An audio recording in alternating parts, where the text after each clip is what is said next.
Alright, what is going on, guys? This weekend is UFC 319, Plessis versus Chimaev, and this is going to be my mostly full card. Predictions. I'm not doing the first two fights of the night because I don't know who the fuck they are. It's the Ultimate Fighter finale. I didn't watch the Ultimate Fighter. Don't care about the Ultimate Fighter. It's bad now. I don't like it. So we're going to start off with the first non-Ultimate Fighter fight of the night, which is also bad and I don't care about. That is Karine Silva versus Diona Barboza. I'm going to go Silva via decision. Honestly, what are the odds on this fight? They don't have them on here. I think this is like a coin flip fight. I'm not super confident that either really has a big advantage over the other. Yeah, like this fight just doesn't, I don't care. So, moving on. This fight, on the other hand, should be a good one. We have Bryan Battle versus Nursultan Ruziboyev. Bryan Battle going up to middleweight. Had some issues in the past making welterweight. Claims that he can make welterweight, but hasn't been able to make it. I really think he's probably more suited for welterweight. Although, if I remember correctly, I think he won the middleweight Ultimate Fighter. Nursultan Ruziboyev, no clue how he ever made welterweight. 6'5". He is ginormous. Although, Bryan Battle has a 1-inch reach advantage over Nursultan Ruziboyev. And this fight's really tricky for me to pick. Bryan Battle, in his last couple of fights, they've been more competitive than I thought they should be, especially the Randy Brown fight. Very close fight, split decision for Bryan Battle. A lot of people thought Randy Brown won the fight. Battle kind of won with his clinch control up against the cage. Somewhat of a boring fight. Ruziboyev, I don't know. This is actually a really tough fight to pick. I'm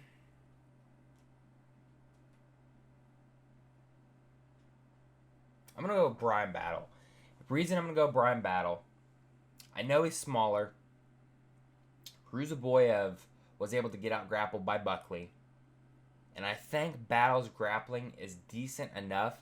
I don't know if he'll be able to get Nursultan Ruziboyev down, but I think he'll be able to at least clinch and hold him up against the cage that way and get a win that way. It's not going to be the most exciting fight, but I think we're going to see Bryan Battle, 29-28 decision, kind of a boring, clinchy, heavy fight. Moving up the card, we have, if it loads, we have Edson Barboza versus Dakar Close. Maybe.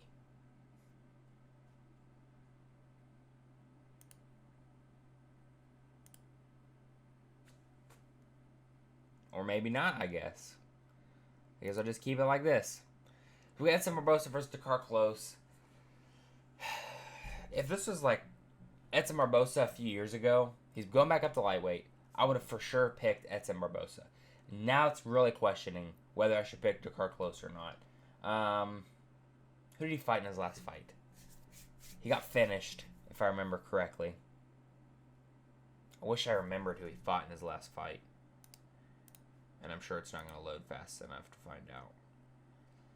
But it's like Edson Barboza, the Lerone Murphy fight, the beginning of the Sadiq Youssef fight, where I don't know how Youssef didn't get him out of there, but he wasn't able to. Barboza was able to survive and win via decision in that one. It's like some of the guys, like Bryce Mitchell was able to out-grapple him at featherweight. And I think Close is probably going to grapple Edson Barboza. And I don't know if his wrestling is as good as Bryce Mitchell's, but I think he's definitely going to have a strength over Bryce Mitchell. And if Bryce Mitchell is able to get you down, I'm betting Dakar Close is probably going to be able to get you down. Joel Alvarez, that's who it was. Got finished by Joel Alvarez. Before that, he was on a win streak a little bit. But, not against the best level of opposition at all. Man, tough fight.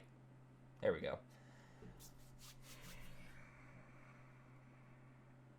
I'm going to go Edson Barboza. I think this will probably be the last time I pick Edson Barboza against anybody that's decent, unless it's a former veteran like himself.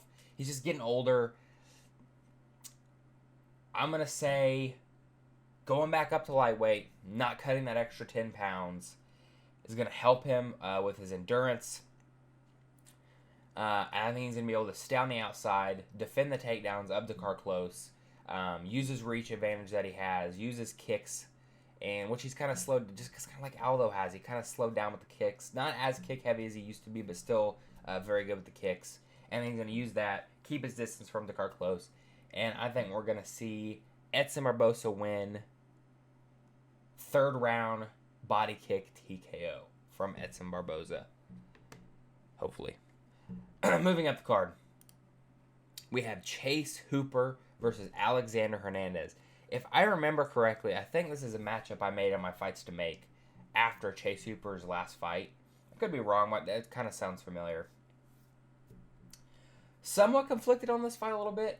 Alexander Hernandez, very hit or miss. One fight he goes out there, looks like a world beater. The next fight, goes to a competitive decision versus Austin Hubbard, who is not very good and barely UFC caliber. Chase Hooper going on a streak right now, career resurgence. He was really young when he got into the UFC. Had some losses. Did he lose at lightweight? I know he's lost at featherweight. I can't remember if he's lost at lightweight. He might have lost one fight at lightweight. Damn, I'm tired. But I'm going to go Chase Hooper. I think the cardio advantage goes to Chase Hooper. Chase Hooper, very good in the grappling department. I think he's going to be able to out-grapple Alexander Hernandez. And I'm going to be going Chase Hooper to get it done via rear naked choke.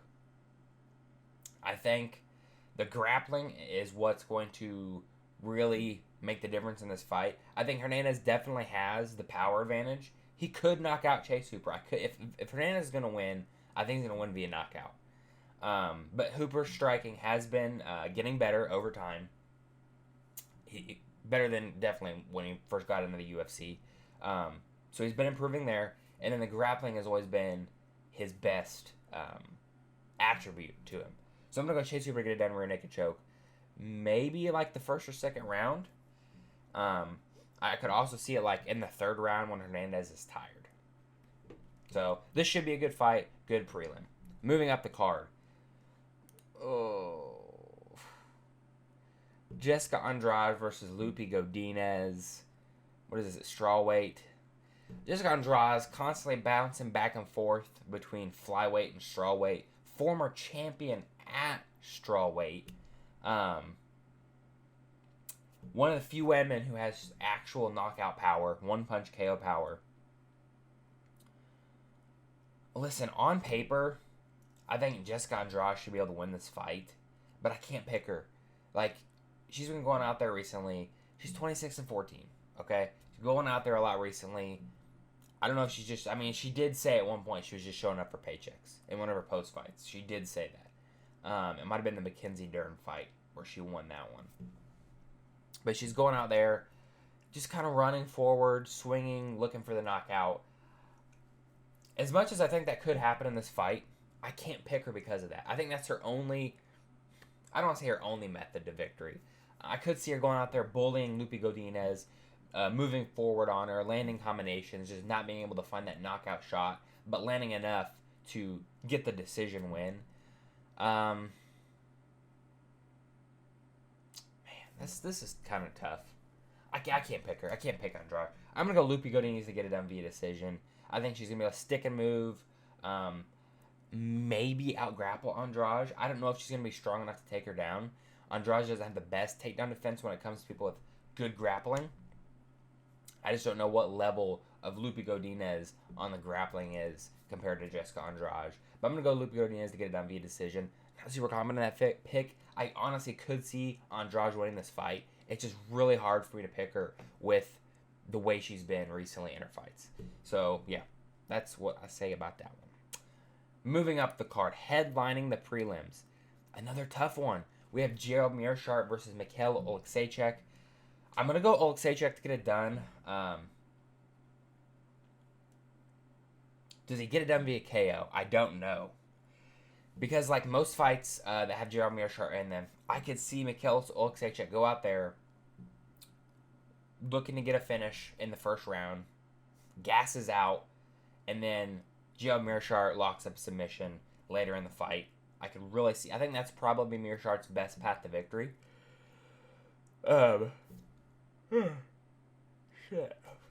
I think Oleksiejczuk has a striking advantage. Meerschaert definitely has the grappling advantage. Man, this is tough. Because Oleksiejczuk's been really hit or miss recently. I know he's training with the Fighting Nerds now. Looked good in his last fight.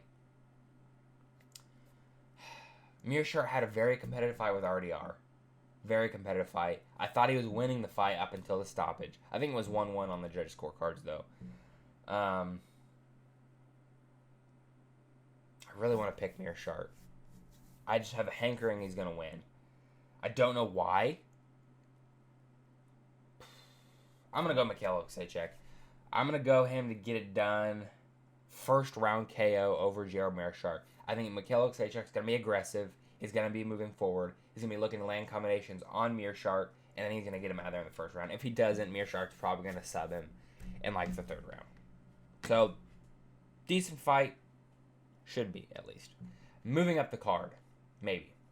Opening up the pay-per-view. Did that say number 1 next to Tim Elliott? Hold on. Number 11. We have Tim Elliott versus Kai Asakura. Kai Asakura coming off the loss to Alexandre Pantoja, where he got a title shot in his UFC debut.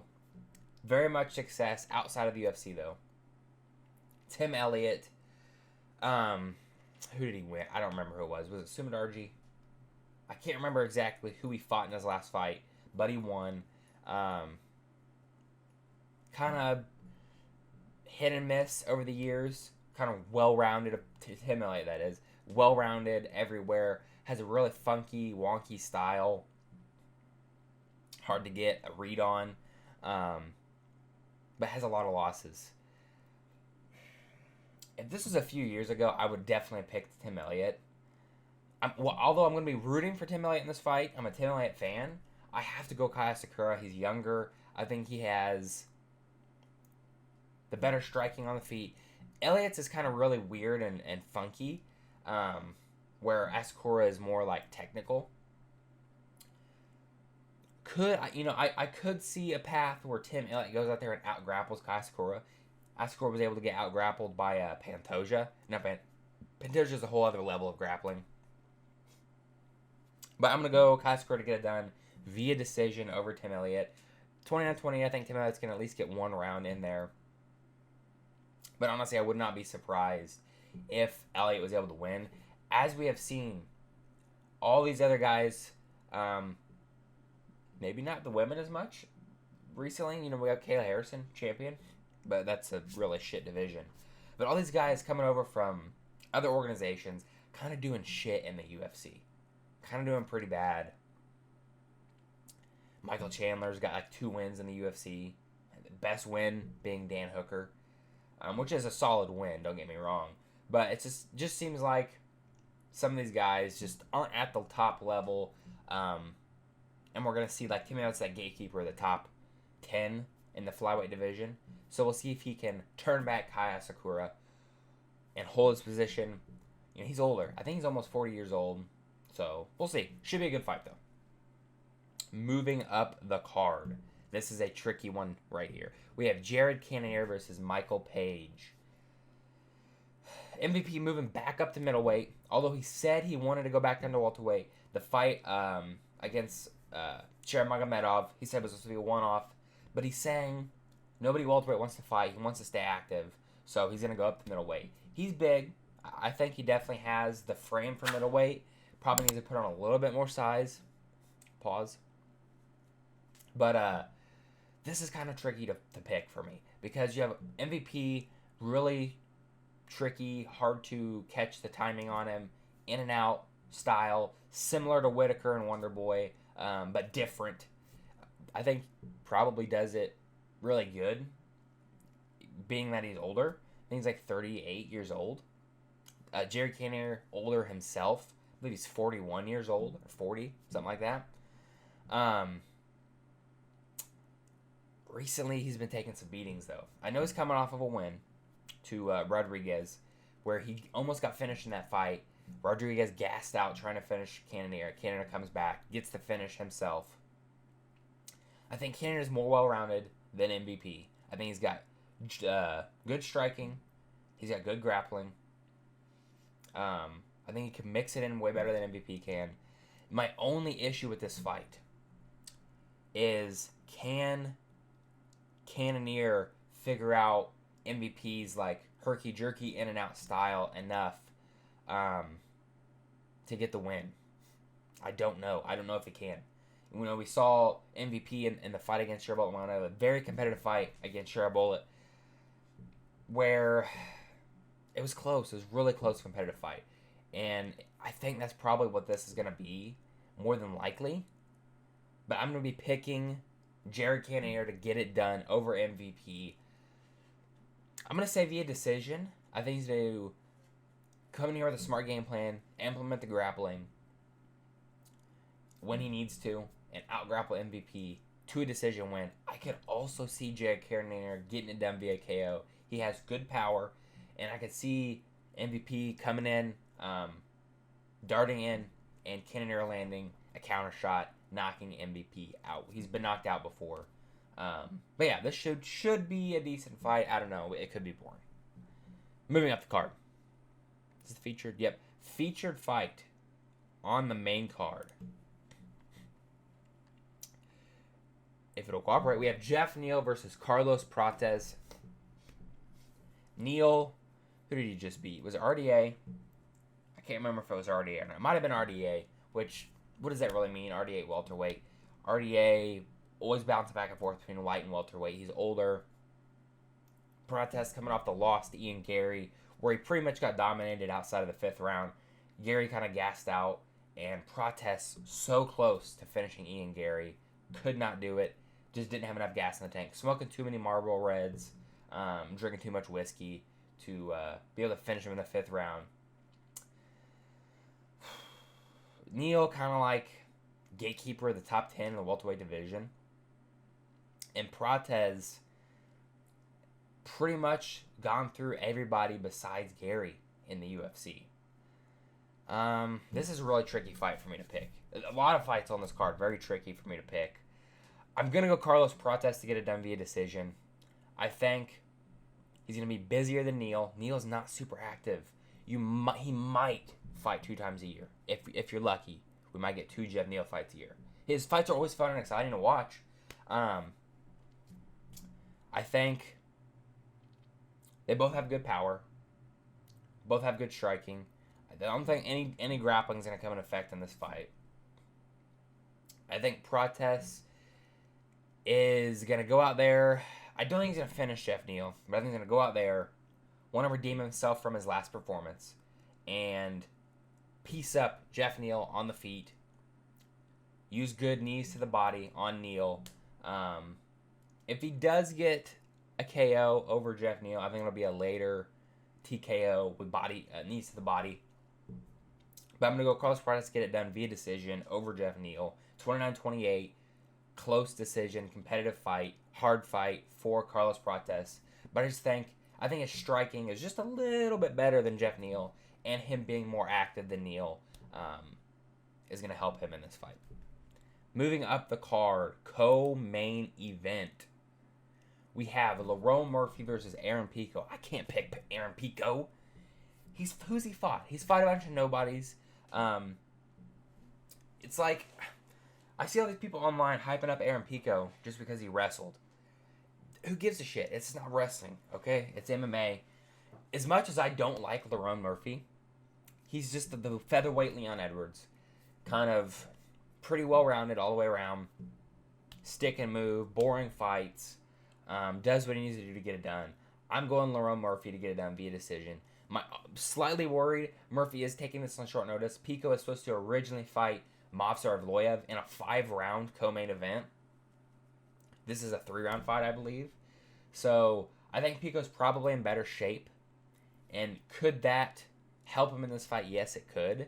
But I can't pick Aaron Pico. I'm going to go a little more if he get it done via decision. I think he's going to just boring his way to a decision win over Aaron Pico. Stuff the takedowns. Keep it on the feet. And kind of just ping his way to a decision win.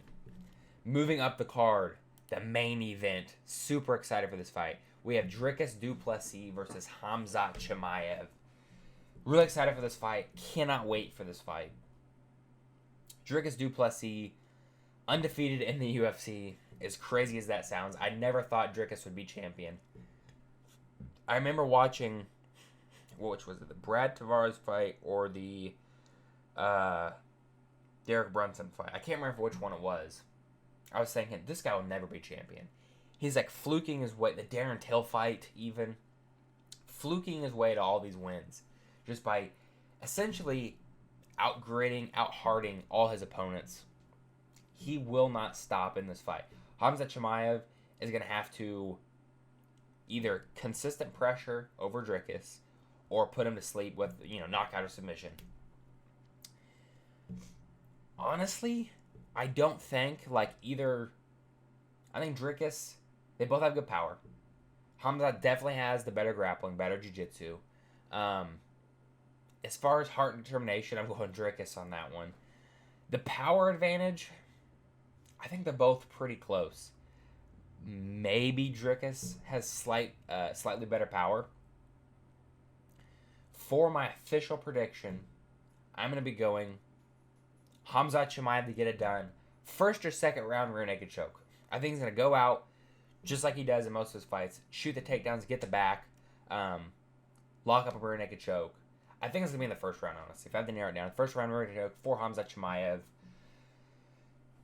Listen, if Dricus could survive the first couple of rounds and Chimaev gasses himself out, putting too much energy trying to finish Dricus, could Dricus win? Maybe. I honestly think Chimaev could win via decision as well.